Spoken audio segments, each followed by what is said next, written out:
तो last class तक हम तीनों सिमेट्रियाँ डिस्कस कर चुके थे। अब जैसे मैंने बोला था जहाँ तक हो सकता है जितने ज़्यादा न्यूमेरिकल करें हमारे लिए उतना ज़्यादा अच्छा होगा। तो अगला न्यूमेरिकल करते हैं।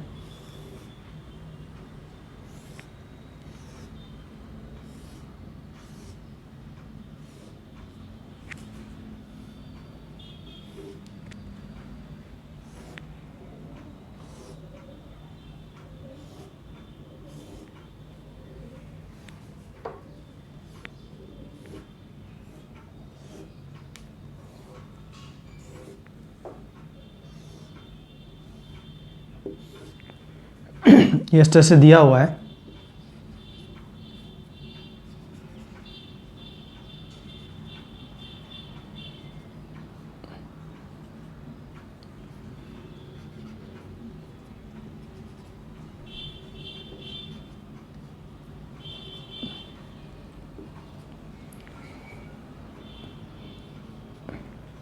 जैसे ये दिया हुआ है हमें A और ये दिया हुआ है B, और फिर वो ये इक्विवेलेंट रेजिस्टेंस निकालना है। सारे रेजिस्टेंस आ रहे हैं। चेक करना, यहाँ पे तीनों सिमेट्रियाँ लग सकती हैं, यहाँ पे तीनों सिमेट्रियाँ लग सकती हैं।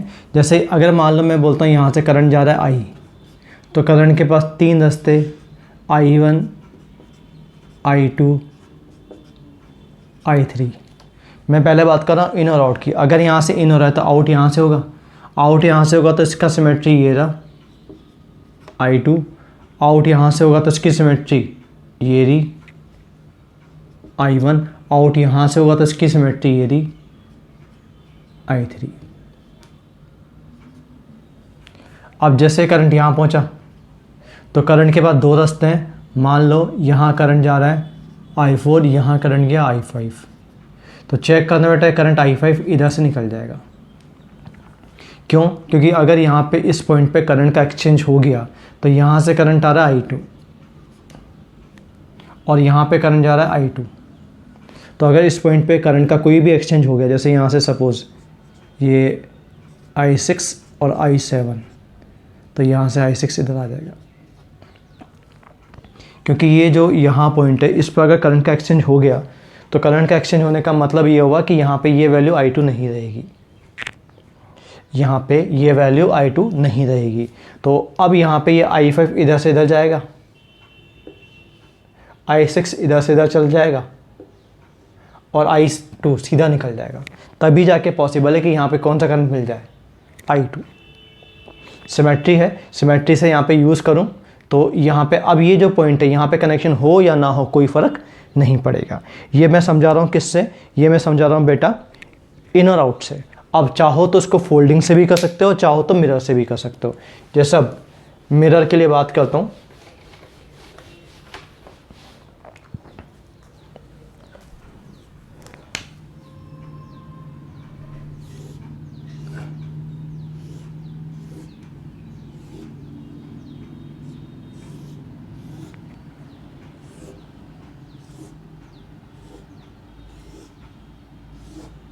ये है यहाँ पे सारे रेजिस्टेंस, हर वायर का रेजिस्टेंस R है।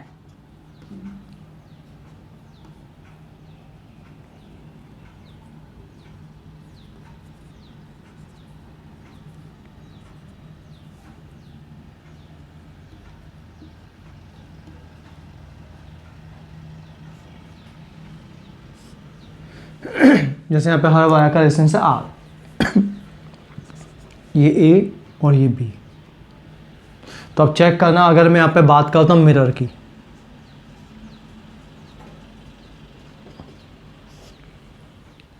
तो अगर मैं मिरर की बात करूँ तो मिरर के लिए जैसे मैंने तुम्हें समझाया है कि जो ये AB वाली लाइन है, जो लाइन AB है, इसका परपेंडिकुलर बाइसेक्टर लंब समद्विभाजक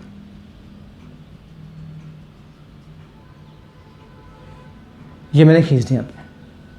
ये मेरे पास बना मिरर, परपेंडिकुलर बाइसेक्टर इन लंब समद्विभाजक मैंने खींच दिया इस तरह से। तो चेक करना, इसके इधर और इधर सर्किट बिल्कुल एक जैसा है। तो यहाँ पे अगर मैं बोलूँ ये I1 तो इसका यहाँ पे भी दिखेगा ये I2, तो इसमें I2 इधर आएगा, ये I3 तो ये I3 इधर आएगा, ये I4 तो ये I4 इधर आएगा, ये I5 तो I5 इधर आएगा, ये I6 तो I6 इधर आएगा, ये I7 तो ये I7 इधर आएगा। तो हमने यहाँ पे ये जो मिरर था बीच में, इस मिरर से यहाँ पे इसके ठीक सामने इमेज बना दी हमने। अब एक बार बताओ, इसका मतलब फिर दोबारा चेक करना, ये I3 यहाँ से गया और ये ऐसे होकर चला गया, ऐसे I7 यहाँ से आया और इधर होकर चला गया, यानी यहाँ पे कनेक्शन होना ना होना कोई फ़र्क नहीं पड़ेगा। इस तरह से हो सकता है। तो अगर इस कनेक्शन को हटा दूँ तो यहाँ से I1 तो सीधा निकल गया, I3 ऐसे और I7 ऐसे निकल गया। तो अब यहाँ पे इसके बाद मेरे लिए क्वेश्चन करना बहुत इजी और आसान हो गया। अब चलो इसको सोल्व कर लेता हूँ, फिर यहाँ पे बात कर लेता हूँ। कैलकुलेशन हम कर लेंगे बाद में, कैलकुलेशन वैसे तुम भी कर सकते हो। चेक करना, ये R और R सीरीज़ में बेटा, तो ये R और R मिलके कितना बना 2R, और इस R के साथ पैरेलल में, तो ये तो बना ये वाला R, इन तीनों का मिला के ये बिल्कुल वैसा ही है जैसा हमने पहला क्वेश्चन किया था सिमेट्री में, 2R/3। उसमें केवल ऊपर वाला पार्ट है, इसमें ऊपर और नीचे दोनों हैं, और ये R। अब ये R और R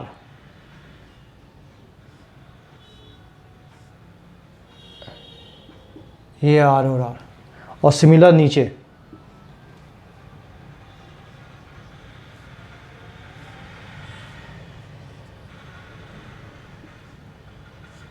ये R, ये 2R/3 और ये R। तो चेक करना, ये हम पहले भी सोल्व कर चुके हैं। इसमें ऊपर वाला आया 8R/3, बीच वाला आया 2R, और ये नीचे वाला 8R/3। अब इसमें इक्विवेलेंट रेजिस्टेंस निकालने, तीनों किसमें पैरेलल है, तो अगर ये तीनों पैरेलल है तो इसमें इक्विवेलेंट रेजिस्टेंस निकाल लेते हैं।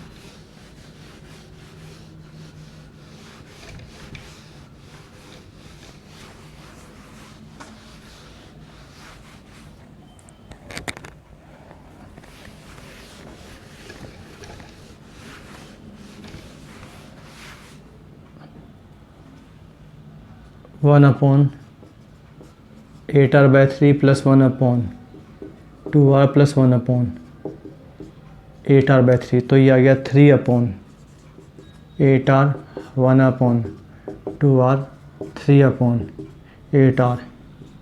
एलसीएम आया 8R, 3 प्लस 4 प्लस 3, तो ये आ गया तुम्हारे पास 3/4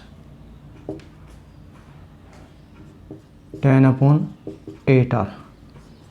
तो R इक्वलेंट 8R अपॉन 10 यानी 4/5R। तो यहाँ पे ये दोनों सिमेट्री, यहाँ पे चाहें तो हम तीसरी सिमेट्री का भी यूज़ कर सकते हैं। और तीसरी सिमेट्री बेटा जैसा तुम्हें समझाया था, तीसरी सिमेट्री है फोल्डिंग सिमेट्री।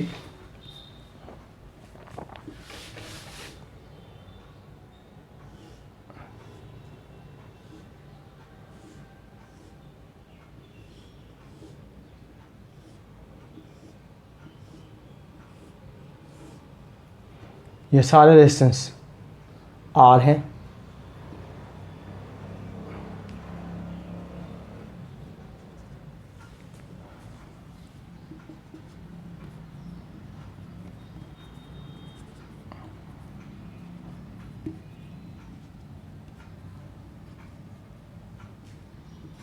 ये सारे रेजिस्टेंस R हैं।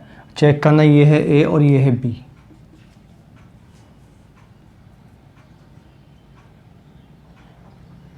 अब जैसे मैंने बोला था फोल्डिंग कब करेंगे बेटा, जो ए बी के अलोंग लाइन है, यानी जो लाइन ए बी है उसके दोनों तरफ एक जैसा हो। तो ऊपर और नीचे बिल्कुल एक जैसा है, तो यहाँ पे मैं फोल्ड कर सकता हूँ, जैसे पॉइंट को नाम देना स्टार्ट करता हूँ, ये 1 बनेगा तो ये भी 1 बनेगा, ये 2 बनेगा तो ये भी 2 बनेगा। तो ये बिल्कुल एक जैसे हैं। और यहाँ पे अब अगर मैं फोल्ड कर दूँ,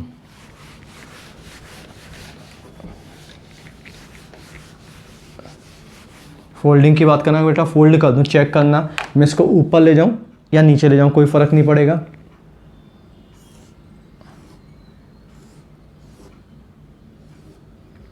ये ए और बी, समझाने के लिए ये 1 डैश और ये 2 डैश, तो ये यहाँ पे 1 और 1 डैश दोनों साथ आ गए, यहाँ 2 और 2 डैश दोनों साथ आ गए बेटा। तो ये तो ऐसे के सीधे,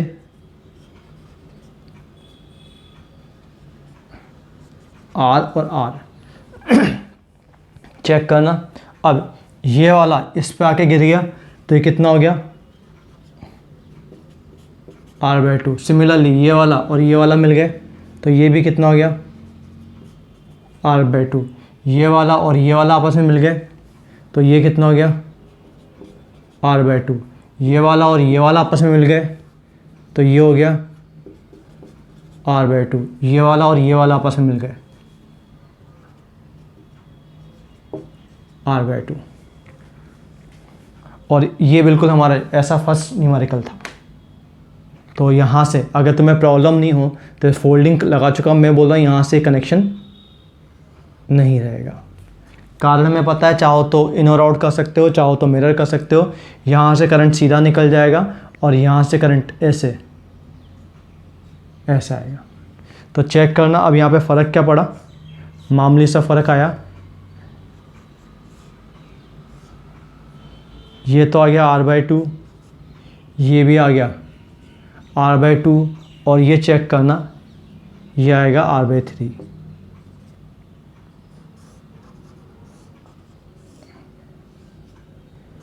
ये r, ये r, ये r और r सीरीज़ में, तो ये r/2 r/2, तो इन दोनों का मिला के तो r बनेगा बेटा। और इसके साथ पैरेलल में तो कितना आएगा, चेक करो, r इंटू r/2 और 3r/2, r/3 आ गया। अब चेक करना ये तो 2r सीरीज़ में, ये r/2 r/2 r और r/3,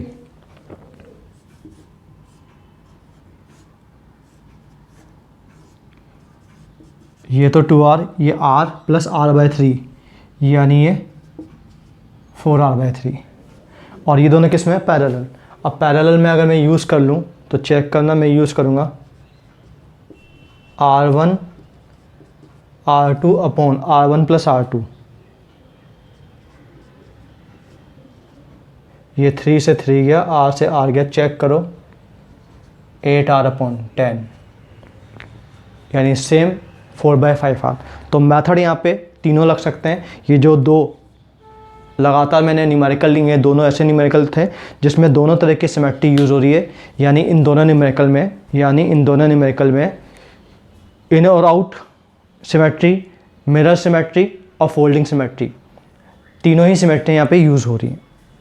चलो आगे बढ़ते हैं।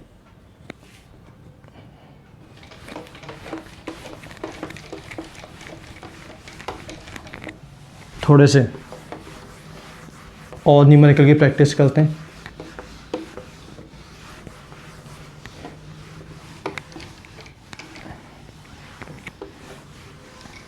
ताकि थोड़ा सा और समझ में आए हमें।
जैसे मान लो हमें ये सर्किट दिया हुआ है और इस सर्किट में हमसे फिर क्वेश्चन यही पूछा गया है कि यहाँ पे जो इक्विवेलेंट रेजिस्टेंस है वो इक्विवेलेंट रेजिस्टेंस कितना होगा।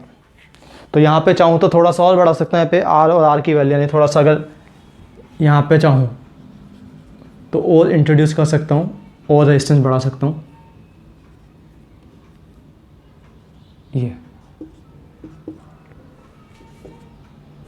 ये दिया हुआ है।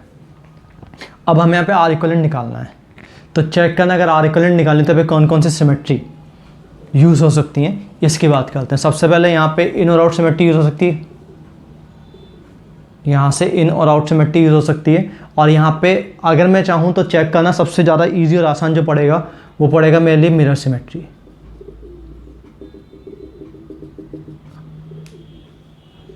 मिरर का मतलब ये आ गया बेटा, ये जो लाइन ए बी थी, ये जो लाइन ए बी थी, मैंने इस लाइन ए बी के परपेंडिकुलर बाइसेक्टर खींच दिया। ये जो लाइन ए बी थी, मैंने इस लाइन के ए बी के परपेंडिकुलर बाइसेक्टर खींच दिया। तो यहाँ पे अब मेरे लिए क्वेश्चन ईजी और आसान हो चुका है बेटा। ये इसमें चेक करना, इसमें चेक करना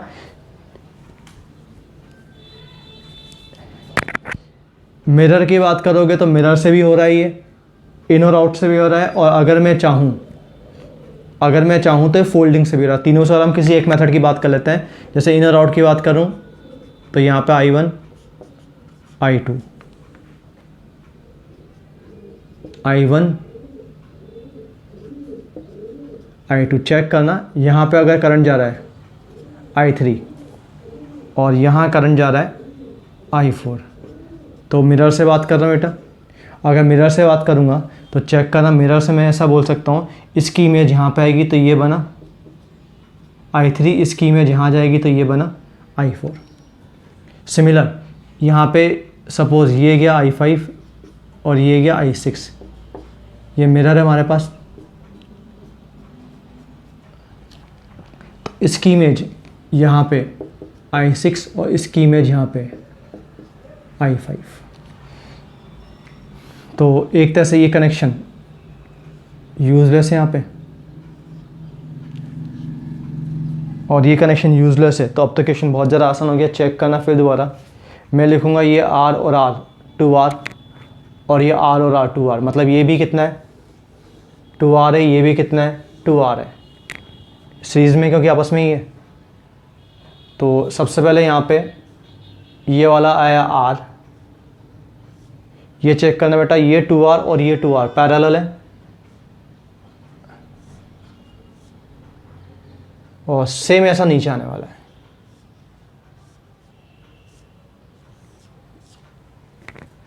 तो सेम ऐसा अगर नीचे लेके आऊँ तो ये बेटा R, इनका मिला के ये 2R है और ये भी 2R है, ये पैरेलल है। तो 2R और 2R पैरेलल में होंगे तो इनका R आने वाला है, ये वाला R। सिमिलर ये R, इनका मिला के R और R। तो अगर ये 3R और 3R पैरेलल में तो R इक्वलेंट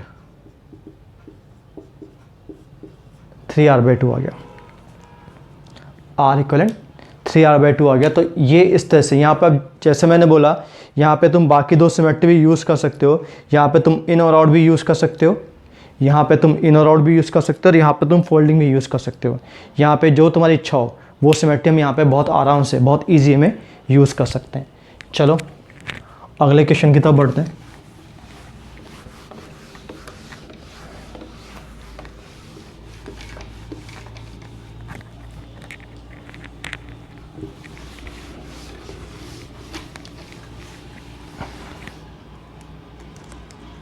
जैसा मान लो अभी जो फिगर था, फिगर यही है, इसे थोड़ा सा चेंज करता हूँ।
ये ए और ये पॉइंट है मेरा बी।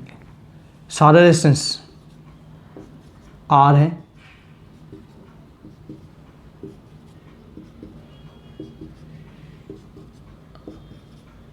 और अब हमें यहाँ पे आर इक्वलेंट कैलकुलेट करना है। ये सारे रेजिस्टेंस यहाँ पे आर है और अब हमें यहाँ पे आर इक्वलेंट कैलकुलेट करना है। तो समझना यहाँ पे कौन कौन सी सिमेट्री यूज़ कर सकते हैं। यहाँ पे इन और आउट सिमेट्री यूज़ हो सकती है, यहाँ पे इन और आउट सिमेट्री यूज़ हो सकती है। कैसे इन और आउट यूज़ हो सकती है तो समझना बेटा, अगर मैं बोलता हूँ यहाँ से करंट जा रहा है आई, तो करंट का 3 रास्ते हैं, और यहाँ से करंट बाहर आएगा तो यहाँ पे भी करंट के पास 3 रास्ते हैं। तो सिमेट्री का यूज़ कर सकता हूँ बहुत आराम से इन और आउट। जैसे यहाँ से एंटर हूँ चाहे यहाँ से, दोनों बिल्कुल एक जैसे आते हैं, यहाँ पे इन और आउट सिमेट्री का यूज़ कर सकते हैं। लेकिन यहाँ पे फिर दोबारा सबसे ज़्यादा ईजी जो पड़ेगा वो है मिरर सिमेट्री। क्या यहाँ पे मैं फोल्डिंग सिमेट्री का यूज़ कर सकता हूँ? फोल्डिंग सिमेट्री का यूज़ नहीं कर सकता, क्योंकि फोल्डिंग सिमेट्री के लिए मुझे ए और बी के लिए अगर कैलकुलेट करना है तो ए और बी के दोनों तरफ, यानी इनको मिलाने वाली जो लाइन है उसके दोनों तरफ एक जैसा होना चाहिए। तो यहाँ पे इसके नीचे सर्किट ही नहीं है, यहाँ पे ए और बी के नीचे सर्किट ही नहीं, ऊपर तो सर्किट है लेकिन ए और बी के नीचे सर्किट नहीं है। तो अगर यहाँ पे ए और बी के नीचे सर्किट नहीं है, अगर यहाँ पे ए और बी के नीचे सर्किट नहीं है, तो यहाँ पे मैं कौन सी सिमेट्री का यूज़ नहीं कर सकता बेटा? यहाँ पे मैं फोल्डिंग सिमेट्री का यूज़ नहीं कर सकता। यहाँ पे मैं मिरर सिमेट्री का यूज़ कर सकता हूँ, क्योंकि मिरर सिमेट्री में हम ये बोलते हैं ये हमने परपेंडिकुलर बाइसेक्टर खींच दिया, और ये परपेंडिकुलर बाइसेक्टर हमने यहाँ पे खींच दिया तो ये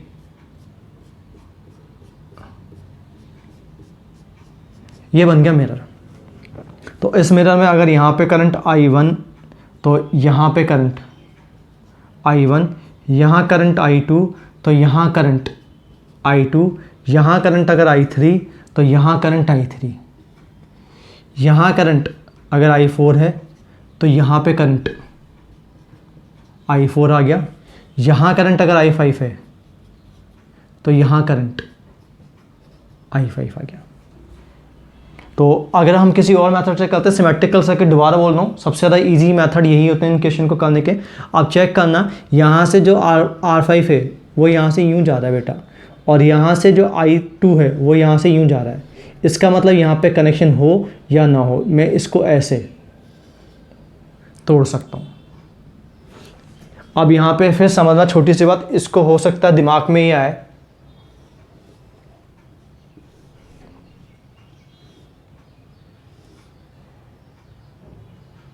ये इधर जा रहा है I5, इधर भी जा रहा है I5, इधर जा रहा है I2, इधर जा रहा है I2। तो अब यहाँ पे मेरे को इस पॉइंट को हटाने के 2 तरीके थे।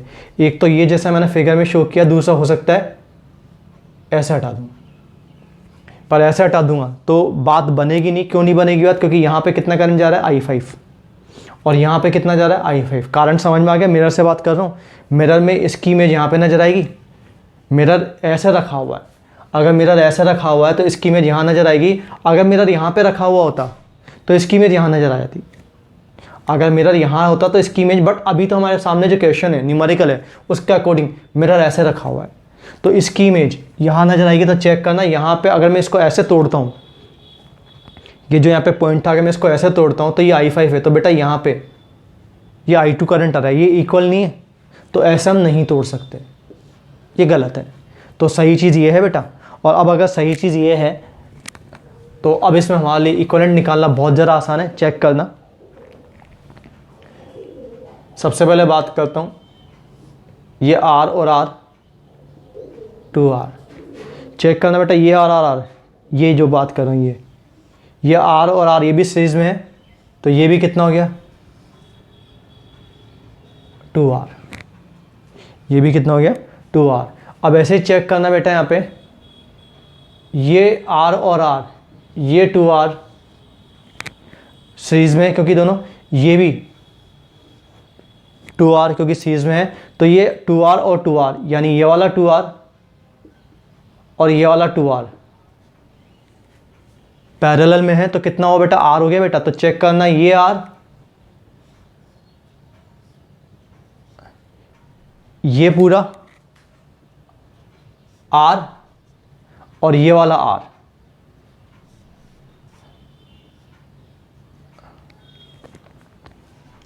तो फाइनली सर्किट हमारा इसमें कन्वर्ट हो गया, और सर्किट अब इसमें कन्वर्ट हो गया तो आर इक्वल निकालो बेटा। तो 1/2R plus 1/2R plus 1/3R, LCM आया 6R, तो यहाँ पे आ गया 3 + 2, तो ये आ गया 8/6R, तो R इक्वलेंट 3R/4। समझ में आया? तो ये हमने यहाँ पे सेम ऐसे ही चाहते हैं यहाँ पे, तो मिरर सिमेट्री का भी यूज़ कर सकते हो। अगर तुम यहाँ पे इसको ऐसे ही करो तो आगे इसका मिरर सिमेट्री का भी यूज़ कर सकते हो। तो हम यहाँ पे मिरर सिमेट्री का यूज़ करके भी इस क्वेश्चन को कर सकते हैं बेटा। देखना यहाँ पे थोड़ा सा ट्रिकी क्वेश्चन की बात करते हैं। अभी सिमेट्री के न्यूमेरिकल यूज़ कर रहा हूँ। जैसा मैंने बोला, जितने ज़्यादा न्यूमेरिकल हम सिमेट्री पे करेंगे उतना हमारे लिए ईजी होगा, उतना हमारे लिए चीज़ें आसान होंगी।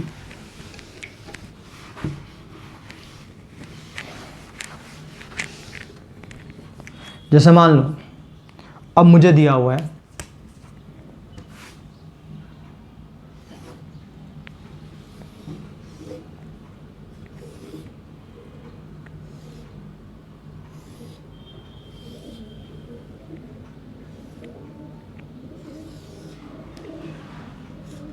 ये ए, ये B, R, R, R, are,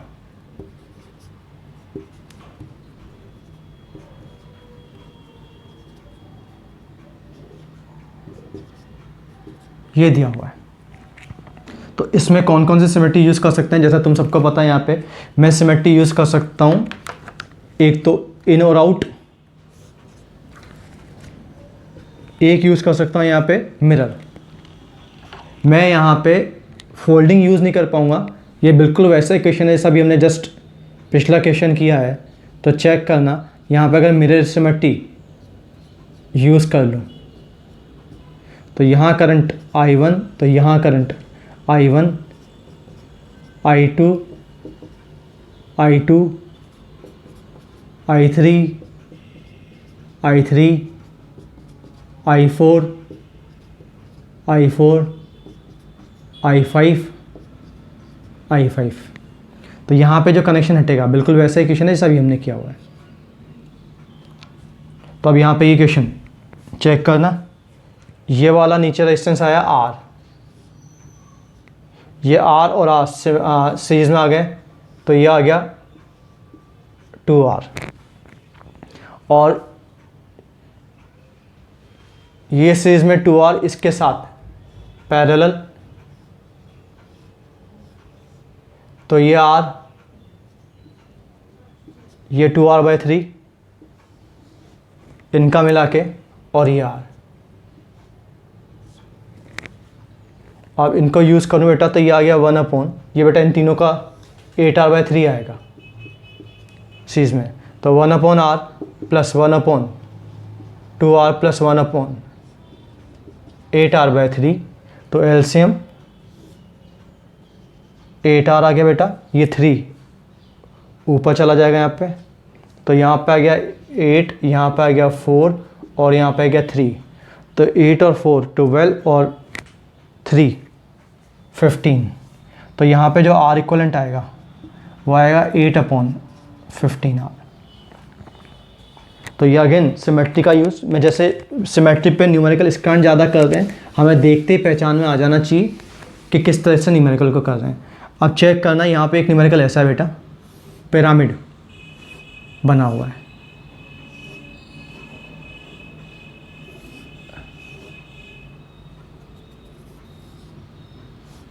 pyramid हम सब जानते हैं बेटा। जैसे मैं बिल्कुल वैसा बोला, प्रिज्म देखा हुआ होगा तुमने, बिल्कुल वैसे ही। ये रेजिस्टेंस R,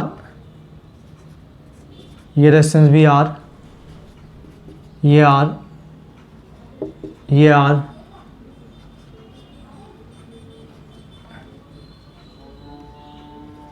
ये सारे रेजिस्टेंस है R।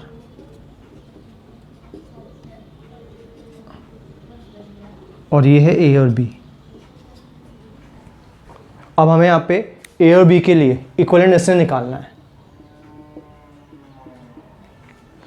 तो यहाँ पे इस क्वेश्चन को देख के ऐसा लगता है क्वेश्चन बहुत टिपिकल हो गया, बहुत मुश्किल हो गया, लेकिन अब अगर मैं तुमसे यहाँ पे इसको बोलूँ ढंग से देखो तो ये क्वेश्चन वही है जो अभी हमने जस्ट किया हुआ है। इसका आंसर भी 8/15R ही आने वाला है और बिल्कुल वैसा ही क्वेश्चन है जैसा हमने किया हुआ है। कैसे, तो यहाँ पे समझाता हूँ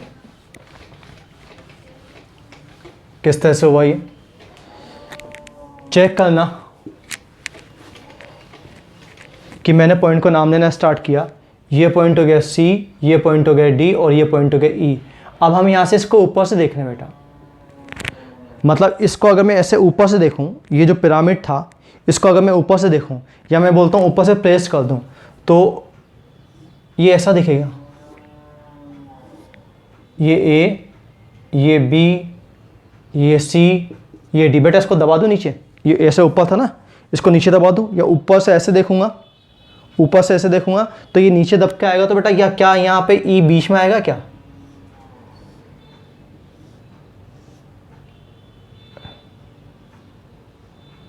ये पॉइंट बनेगा मेरा E। और चेक करो ये R, ये R, ये R, ये R,